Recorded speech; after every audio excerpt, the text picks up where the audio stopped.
ଜୟ ଜଗନ୍ନାଥ। ଆପଣମାନେ ଜାଣିଛନ୍ତି ମୁଁ ଜଣେ ସମାଜସେବୀ। ଏଇ ବର୍ଷ ଏଭଳି 3 ସାଲିଆ ଟର୍ଚ୍ଚ ସହିତ କମଳ ବି ବଣ୍ଟନ ଚାଲିଛି।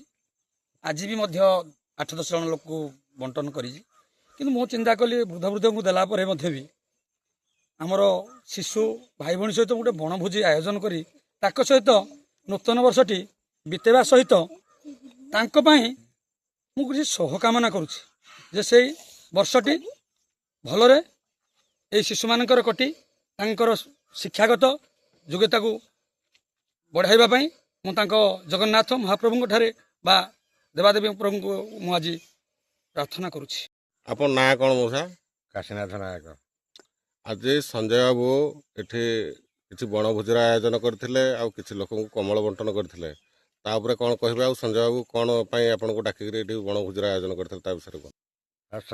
ସଞ୍ଜୟ ପ୍ରଧାନ ବଣଭୋଜି ଆୟୋଜନ କରି ଛୋଟଠୁ ବଡ଼ ପର୍ଯ୍ୟନ୍ତ ଡାକି ବଣଭୋଜି ଆୟୋଜନ କରିଛନ୍ତି। କ'ଣ କ'ଣ ସବୁ ଦେଇଥିଲେ ଏଠି ଯେଉଁ ଲୋକମାନଙ୍କୁ ବୃଦ୍ଧାମାନଙ୍କୁ କ'ଣ ସବୁ ଦେଇଥିଲେ?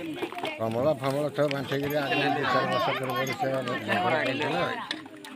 ଯେହେତୁ ଆଜି ପୁଣି ତାଙ୍କ ମନ ଭିତରେ କ'ଣ ମନସ୍କାମନା ବନ୍ଦ କରି ଥିଲା ଛୁଆଙ୍କୁ ଡାକିକିରି ବର୍ଷ ଭିତରେ ବି ତାଙ୍କର ଖାଇବା ପିଇବା ଆୟୋଜନ କରିଥିଲେ। ଗୋଟେ ଆଜି ବଡ଼ ଆନନ୍ଦର ଦିନ। ଶିଶୁମାନଙ୍କୁ ଆଜି ଭୋଜି ପଣା କରିକି ସଞ୍ଜୟ ବାବୁ ଆଜି ଦେଲେ। ଏମିତି ନଥିଲା, ଆଗରୁ ଖାଲି କମଳ ବାଣ୍ଟୁଥିଲେ, ଆଜି କମଳ ବାଣ୍ଟିବା ସହିତ ଆଜି ସେ ମଧ୍ୟ ପିଲାମାନଙ୍କୁ ଖାଇବା ପିଇବା ସବୁ ଦେଲେ। କେତେ ବଡ଼ ଖୁସିର କଥା। ଆଜି ଏତେ ବାଟ ଗଲା ପିଲା ଆଉ ଜାଣିଥିଲେ କି ଆଜି ସେ କରିଥିଲେ ଆୟୋଜନ ବୋଲି ଆଜି ଆୟୋଜନ କରିକିରି ପିଲାମାନଙ୍କୁ ଦେଲେ, ଏଇଟା ଗୋଟେ ବଡ଼ ଖୁସିର କଥା।